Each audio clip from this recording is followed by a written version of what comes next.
¿Cómo estás, Ariel? Bienvenido. ¿Cómo Un buen mediodía. ¿Qué tal? Buenas tardes. Sí, efectivamente, seguramente usted ha visto en estos días en los noticieros estas imágenes muy impactantes de El Salvador, ese pequeño país de apenas 7 millones de habitantes de Centroamérica, El Salvador, que ha sufrido una ola de violencia inusitada, fuera de lo común. En primer lugar, hay que decir que El Salvador es, por varios parámetros desde hace muchísimos años, el país más violento del planeta. Es allí, sacando las guerras, sacamos el tema Ucrania y demás, es el país donde la sociedad civil sufre de manera cotidiana algo así como 20, 30, 50, 90 en este caso, asesinatos por día. 90 asesinatos. Estamos hablando de cifras realmente alarmantes. Ese pequeñísimo país en el cual, y por eso hablamos ahora, el fin de semana anterior, pasado, se asesinaron a 90 personas, a 90 civiles, no en un esquema de guerra, sino de violencia urbana, entre bandas, entre narcotráfico y demás. Esto llevó a que el gobierno, el presidente de El Salvador, Nayib Bukele, este joven presidente con muchas ideas nuevas y revolucionarias, en el buen sentido, quiero decir, revolucionarias de cambios y de progreso para su país, se desayunó una mañana con que tenía 90 civiles asesinados en el país. Entonces decretó un estado de excepción o estado de sitio, depende de cómo se lo llame, en el cual suspende las garantías individuales, las personas no se pueden reunir, las personas no pueden llamarse a convocatorias importantes, se va a controlar los teléfonos celulares, los emails y demás, con el fin de poner mano dura contra estas bandas que usted está viendo, que son las que asolan este país, este martirizado país, desde hace muchísimos años. En realidad hay que decir que estas bandas, estos grupos criminales de los cuales ahora le voy a hablar, asolan a todos los países de la región, no solamente a El Salvador, sino a Nicaragua, a Honduras, a Guatemala, en fin, todos estos países de la región de Centroamérica sufren desde hace 20, 30 años el calvario de estos grupos sediciosos y criminales dedicados esencialmente al crimen organizado. Aquí no hay nada político, es todo delincuencia, secuestros, tráfico de droga, extorsión, violaciones. Además son grupos extremadamente violentos, extremadamente duros, no solamente con la sociedad y con los civiles, sino con ellos mismos. O sea, pasan un proceso de selección interno extremadamente duro, tanto para los hombres como para las mujeres. En la mayoría de los casos se trata de jóvenes apenas 16, 18.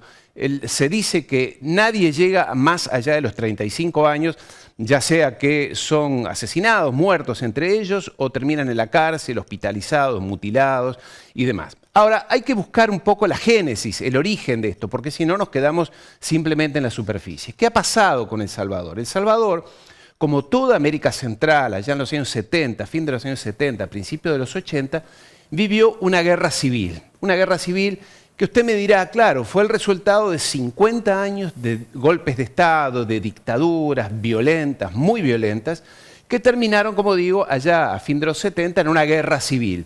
¿Entre quiénes? Entre una oligarquía criolla muy vinculada a la tierra y a la propiedad de la tierra, unas pocas familias que dominaban al resto y aplastaban al resto de la sociedad.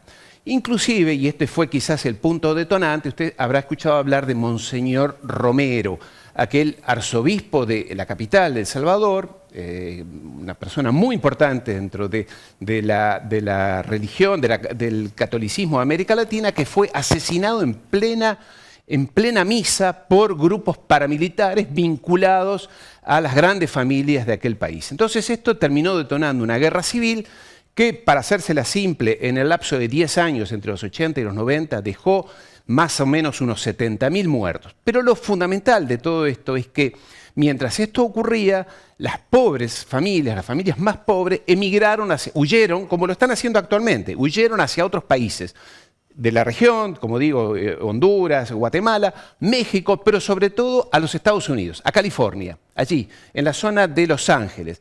Y eran, mire usted qué casualidad, y escúcheme bien lo que le voy a decir, en general eran abuelas que huían con los nietos, porque los jóvenes, las familias, quedaban en el país combatiendo o muertos o ya habían sido asesinados o capturados en esa guerra civil cruenta.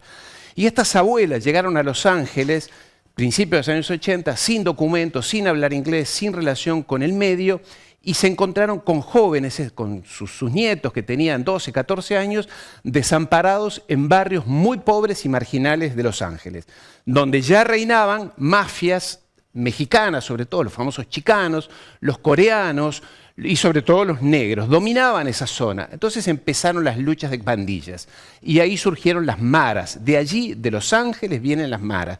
Las maras que tienen que ver con, el nombre se remonta a la hormiga marabunta, esa horrible hormiga que arrasa con todo, destruye todo y es muy cruel como hormiga, de ahí inspiran su nombre. Entonces allí surgieron esas pandillas, ya digo, a mediados de los años 80, que eran muy violentas, que se constituyeron, ya digo, de salvadoreños, nicaragüenses, hondureños, guatemaltecos y demás, que luchaban con las otras pandillas. Terminó habiendo algo así como 30 o 40 mil pandilleros presos en Los Ángeles. ¿Y qué hizo el gobierno de los Estados Unidos a principios de los años 2000?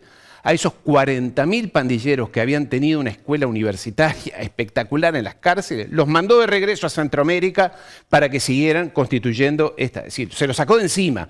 Y estos fueron el origen de las actuales maras, de lo que usted está viendo hoy, son los herederos de esos grupos, que en realidad, y aquí para ir a lo concreto, esta pobre América Central, estos pobres países, pequeñísimos países, nunca logran desarrollarse, nunca logran salir adelante económicamente, darle empleo, darle un porvenir a esta juventud, y que terminan en la delincuencia más atroz y que siempre están ligados de alguna manera a la mano de los Estados Unidos detrás, tratando de usarlos inclusive como mano de obra para golpes de Estado, conspiraciones y demás.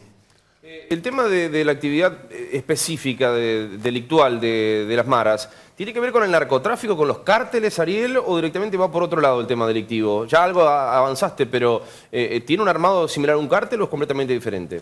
Mira, tienen bastantes diferencias. Estas maras surgieron casi que como familias.